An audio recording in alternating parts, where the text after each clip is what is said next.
What's up, fragrant world? Welcome back to another Stay Fresh production. Today we got a special little topic for you, just a little bit of discussion here. I got my top 3 silliest things that we as fragrance enthusiasts do on a regular basis. And these are things that maybe we don't see them as silly, and really they're not, because everything is arbitrary in terms of what is silly and what is not, as it pertains to a particular niche or anything that's a hobby. But these are things that when seen by others, or if others find out that we do these things and they're not involved in the community, then they will definitely find it strange or unusual behavior. So we're going to jump right into the list. No real particular order, but at number 3, it's going to be smelling fragrances on our hand. Now, we as fragrance enthusiasts, we like to have very personal and intimate experiences with our fragrances, and the easiest way to test a new fragrance that, obviously we haven't smelled before because it's new, is to put it on the hand. For instance, I have Guerlain Erba Fresca from the Aqua Allegoria line. This is a new fragrance to my collection. I've been wearing it here and there. It's actually my scent of the day. But the way I might test this out, in fact, the way I did test it when I first got it, I took it, I put a spray on the hand, and I proceeded to do this for the rest of the day. Oh, gorgeous scent. I'll talk about this later on. And we smell like this, and you keep coming back to it, and you might take notes in your phone or on a pad about how the fragrance smells up close, how it develops. Now, as you might already know, how it smells here is not an accurate representation of what it will smell like to you when you wear it, and also to other people around you, because how it smells in the air is how it will be detected. And oftentimes when you smell it up here, it's going to be a little bit different than how people will detect it around you. Now, obviously, it's a bonus if the fragrance smells great here, then it's going to smell great in the air. And again, as enthusiasts, the reason why we might do this is so we can kind of break down the scent, we can analyze it, we can try to detect how the notes are playing together, and we can get a better sense of how it develops when we get right up close to it. But again, not an accurate representation. Now, this isn't really that big of a deal, but it has backfired on me when I was caught in public numerous times smelling my hand. I'd be sitting there kind of lost in my own world. Yeah, it has the minty note is really popping, and there's a green nature to it. It's kind of woody, and I'm just in my world, and I look over and I see someone just kind of, what are you doing?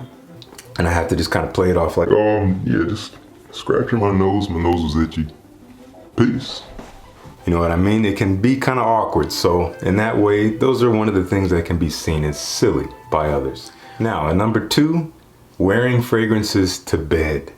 There has not been a single person that I've told that I occasionally wear fragrance to bed that did not have a reaction. I was like, what? Why? What is the point? Who are you smelling good for?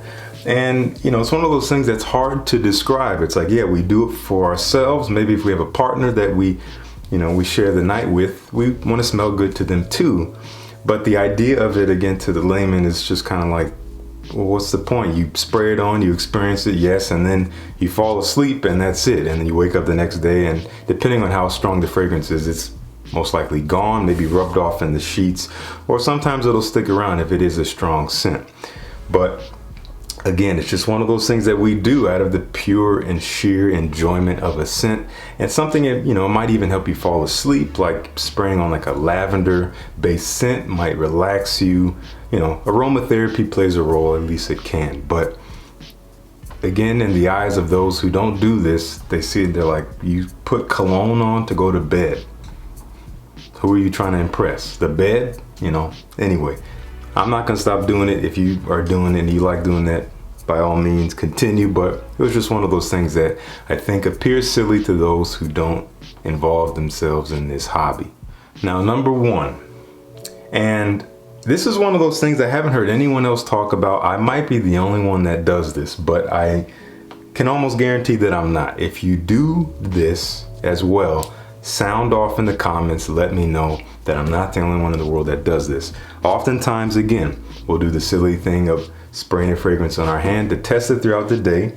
Maybe I'll spray it on in the morning, and then I'll need to go out, but I'll need to take a shower. But I want to continue smelling it as it's developing. I don't want to have to respray it and restart the whole process of the opening into the heart and all that. So while I'm taking a shower, I will make an effort to keep this part of my body unwashed. And that is a very difficult and silly feat. Again, if someone were to see me doing this, they'd be like, what the heck are you doing? I'm like literally in the shower, you know, all right, I'm scrubbing this. Okay, and I don't want to get any soap or water. It gets wet, it's impossible to avoid, but you're going, okay, let me switch soap over here. Oh, but I gotta keep it out. And washing my hair, I'm washing my hair with one hand to keep this hand dry. It gets ridiculous. And then I get out of the shower. Sometimes it pays off and it's still there, yes. And sometimes it's kind of washed off a bit. And usually after I do that, I feel like, the heck am I doing? This is what it's come to, huh? We do what we got to do as fragrance enthusiasts. All three of these things were not meant to throw shade at any habits that we might have, because again, I do them too, so I'd be a hypocrite if I was talking them down. This is just what we do, and I just thought it'd be fun to put a video together to highlight them. So let me know down in the comments if you relate to any of these. I'm sure a lot of you do, but especially number one. Let me know if anyone else does that, because I feel like I'm the only one, but again, prove me wrong. Thank you so much for tuning in. I'll see you guys on Monday with another review. Peace. See you in the next one.